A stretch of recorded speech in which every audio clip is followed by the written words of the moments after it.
பூஞ்சோலை மாணவர்கள் அனைவருக்கும் வணக்கம். இன்னைக்கு சனிக்கிழமைக்குரிய நியூஸ் பேப்பர் 5 ஜூலை 2025 பார்க்க போகிறோம். ஸோ ஹெட்லைன்ஸ் என்ன அப்படின்னு சொல்லி பார்த்தீங்கன்னா, அமெரிக்க வரிச்சலுகை குடியேற்ற மசோதா நிறைவேற்றம் அப்படின்னு சொல்லி கொடுத்துருக்காங்க. ஆக்சுவலாக என்ன அப்படின்னா, அவங்க வந்து ஒன் பிக் பியூட்டிஃபுல் பில் அப்படின்ற அந்த மசோதாங்க, சரிங்களா? இது ரொம்ப முக்கியம். ஒன் பிக் பியூட்டிஃபுல் பில் அப்படின்ற மசோதா வந்து அமெரிக்காவில் நிறைவேற்றிருக்காங்க. ஆக்சுவலாக 2017 ட்ரம்ப் வந்தப்பே நிறைவேற்ற வேண்டியது, அப்போ நிறைவேற்ற முடியாதனால இப்போ நிறைவேற்றிருக்காங்க. என்ன சொல்லியிருக்காங்க அப்படின்னா, $4.5 ட்ரில்லியன் அளவுக்கு வரி சலுகை வந்து அதை வந்து நீக்கியிருக்காங்க, சரிங்களா? அதாவது வரி சலுகைகள் வந்து கொடுத்துருக்காங்க.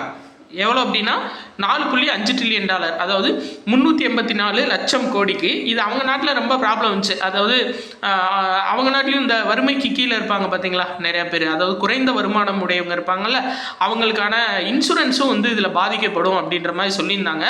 பட் நம்மளுக்கு எக்ஸாம் பாயிண்ட் ஆஃப் வியூவில் என்ன அப்படின்னா, ஒன் பிக் பியூட்டிஃபுல் பில் அப்படின்ற மசோதா யார் நிறைவேற்றினது அப்படின்னா அமெரிக்கா தான் நிறைவேற்றிருக்காங்க. இதில் வந்து இந்தியர்களுக்கு என்ன ஆதாயம் அப்படின்னு சொல்லி ஒரு இது கொடுத்துருக்காங்க. இதில் என்ன சொல்லியிருக்காங்கன்னா, இப்போ அமெரிக்காவில் வேலை பார்த்து அவங்களோட சொந்த நாட்டுக்கு வந்து டாலராக அமௌண்ட் அனுப்புவாங்கல்ல, அந்த இதுக்கு வந்து பார்த்தீங்கன்னா வந்துட்டு வரி வந்து 5% இருந்துச்சு. இப்போ வந்து 1% வரி தான் இருக்குது, சரியா? அப்போ வந்து அங்கேருந்து டாலர்ஸ்லேருந்து நம்ம ருப்பியாக மாற்றி அனுப்புகிறவங்களுக்கு 1% வரி கட்டினா போதும் அனுப்புகிற அமௌண்ட்லேருந்து. இதுக்கு முன்னாடி 5% இருந்துச்சு. இது ரொம்ப ஒரு முக்கியமான ஒரு இன்ஃபர்மேஷனாக நம்ம பார்க்கணும். கச்சத்தீவை திரும்ப தரமாட்டோம் அப்படின்னு சொல்லிட்டு இலங்கை சொல்லியிருக்காங்க. இதில் எக்ஸாம் பாயிண்ட் ஆஃப் வியூவில் பார்க்க வேண்டியது என்னென்னா, அந்த கச்சத்தீவு ஒப்பந்தம் எப்போ அப்படின்னா 1974 இரு நாடுகளுக்கிடையே மேற்கொள்ளப்பட்ட கடல்சார் ஒப்பந்தத்தின் கீழ் மனிதர்கள் யாரும் வாழாத கச்சத்தீவை இலங்கைக்கு இந்தியா விட்டு கொடுத்தது அப்படின்னு சொல்லியிருக்காங்க. ஸோ இந்த 1974 அப்படின்றது ஒரு முக்கியமான இன்ஃபர்மேஷன். கச்சத்தீவு வந்து தாரை வார்க்கப்பட்ட நாள், சரிங்களா? சரி, ரைட். அடுத்தது பார்க்கலாம்.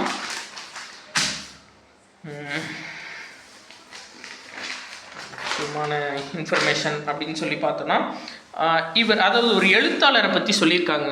என்ன அப்படின்னா, பெருங்கவிக்கோ வ.மு. சேதுராமன், சரியா? இவர் வந்து இப்போ உடல்நிலை குறைவு காரணமாக இயற்கை எழுதியிருக்காரு. 1935 பிறந்தவர். இவரோட முக்கியமான நூல்கள் என்ன அப்படின்னு பார்த்தீங்கன்னா, நெஞ்சத்தோட்டம், சரிங்களா? நெஞ்சத்தோட்டம் அப்படின்ற நூல், ஐயப்பன் பாமாலை, தமிழ் முழக்கம், தாய்மண், சேது காப்பியம், இது எல்லாமே வந்து பார்த்தீங்கன்னா வ.மு. சேதுராமன் இவர் எழுதின நூல். இவருக்கு வந்து முதலமைச்சரும் இரங்கல் தெரிவிச்சிருக்காரு, சரியா? சரி, ரைட்டு. நம்ம அந்த புக்ஸு தான் முக்கியம். புக்ஸ் மட்டும் நம்ம மேலோட்டமாக பார்த்து வச்சுக்கிறோம். அடுத்து பாருங்கள்.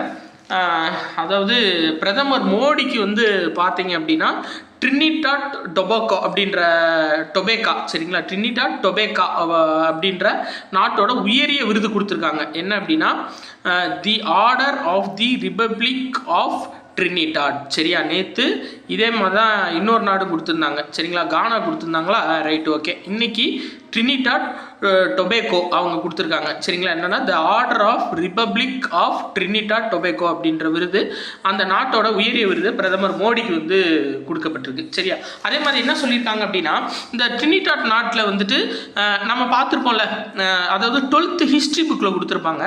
ஆங்கிலேயர்கள் வந்து அவங்களோட தேவைக்காக இந்த சுகர் கேனை வந்து அறுவடை ஹார்வெஸ்ட் பண்ணுறதுக்காண்டி, அதாவது கரும்பு வந்து நிறையா விளைவிச்சிருப்பாங்க. எங்கன்னா தென்னாப்பிரிக்கா, கரிபியன் தீவு, ஃபிஜி, அந்த மாதிரி நாட்டில் மொரிஷியஸ் இங்கெல்லாம் வந்துட்டு கரும்பு நிறையா விளைவிச்சிருப்பாங்க. அந்த விளைவிக்கிறது அறுவடை பண்ணுறதுக்காக தினக்கூலிகளாக நம்ம இந்தியர்களை கூப்பிட்டு போவாங்க. அதுலேயும் தஞ்சை பகுதியிலேருந்து நிறையா தமிழர்கள் வந்து போயிருப்பாங்க.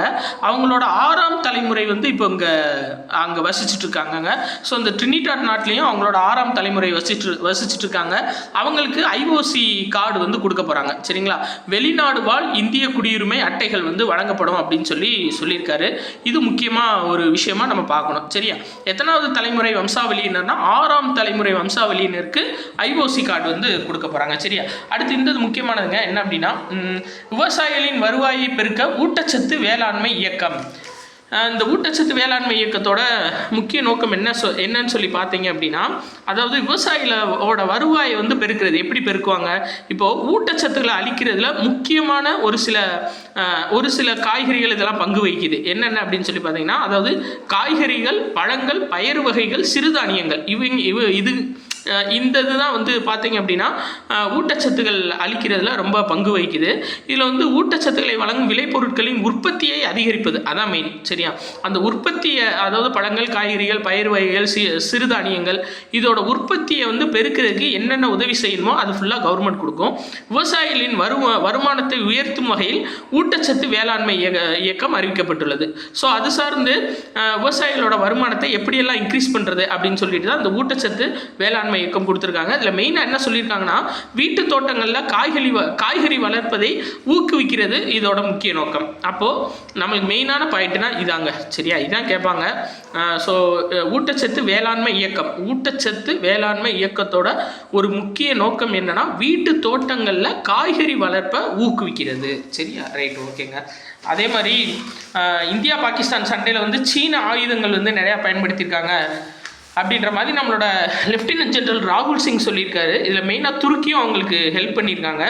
இதில் வேறு நம்ம எக்ஸாம் பாயிண்ட் ஆஃப் வியூவில் பார்க்க வேண்டியது எதுவும் இல்லைங்க. ஆனால் என்ன சொல்லியிருக்காங்கன்னா, ராவல்பிண்டியில் உள்ள நூர்கான் அப்படின்ற விமானப்படை தளத்தை இந்தியாவோட பிரம்மோஸ் ஏவுகணை தாக்கியிருக்குன்னு சொல்லி பாகிஸ்தானே ஒப்புக்கொண்டிருக்காங்க. சரியா, அதாவது இப்போ ஏவுகணைகள் இருக்குது அப்படின்னா இந்த ஏவுகணையோட அந்த முனி இருக்குது பார்த்தீங்களா, இதுதான் வந்து வார் பாயிண்ட்டுன்னு சொல்லுவாங்க. இதுதான் வந்து அந்த தாக்குதலிடம். இந்த இடத்துல என்ன குண்டு ஃபிக்ஸ் பண்ணுறாங்களோ அதுதான் அங்கே போய் வெடிக்கும். ஸோ அங்கே வந்து அணு ஆயுதங்கள் நிரப்பியிருந்தாங்க அப்படின்னா அணு ஆயுத போராக வந்து அது மாறி இருக்கும்.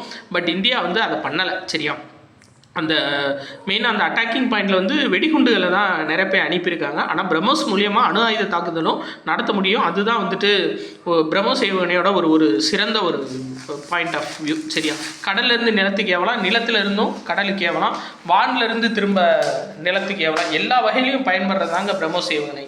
சரி, ரைட். அடுத்து இது ரொம்ப முக்கியம். என்னன்னா, கடற்படை போர் விமானத்தோட முதல் பெண் விமானியாக லெப்டினன்ட் புனியா தேர்வு. சரி, அவங்க பேர் என்ன அப்படின்னா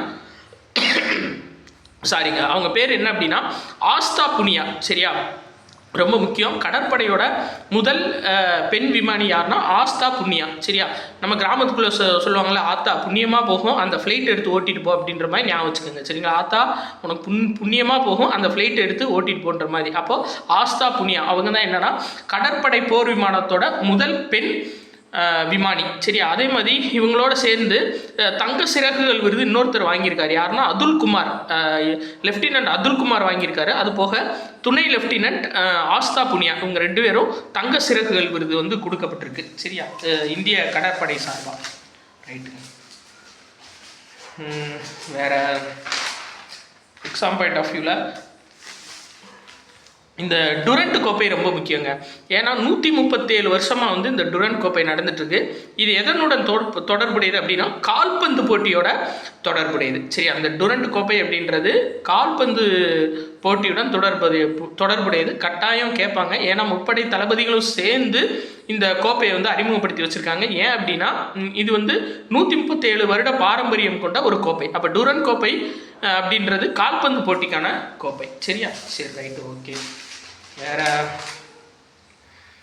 எதுவும் இல்லைங்க. இதுதான் சொல்லியிருக்காங்க. என்னன்னா, மதுரையில் எய்ம்ஸ் மருத்துவமனை அடுத்த வருஷம் ஜனவரி மாதத்துலேருந்து செயல்பட ஆரம்பிக்கும். ஃபஸ்ட்டு 150 படுக்கைகளோட. அதுக்கப்புறம் 2027க்குள்ளே முழு கட்டுமான பணிகளும் முடிஞ்சிடும் அப்படின்னு சொல்லியிருக்காங்க. எக்ஸாம் பாயிண்ட் ஆஃப் வியூவில் தேவையில்ல, பட் மேபி கேட்கலாம்.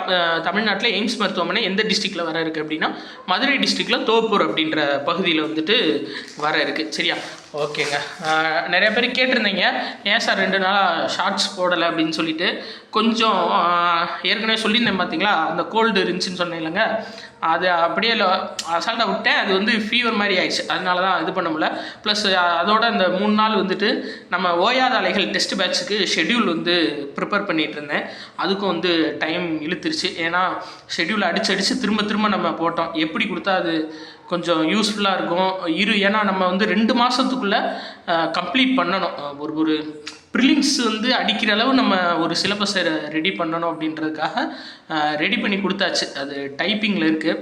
ஸோ அதனால தான் நாளையிலேருந்து டெய்லி உங்களுக்கு 3லேருந்து 4 ஷார்ட்ஸ் முக்கியமான ஒரு சில இன்ஃபர்மேஷன்ஸ் எல்லாமே வர ஆரம்பிச்சிடும். நன்றிங்க.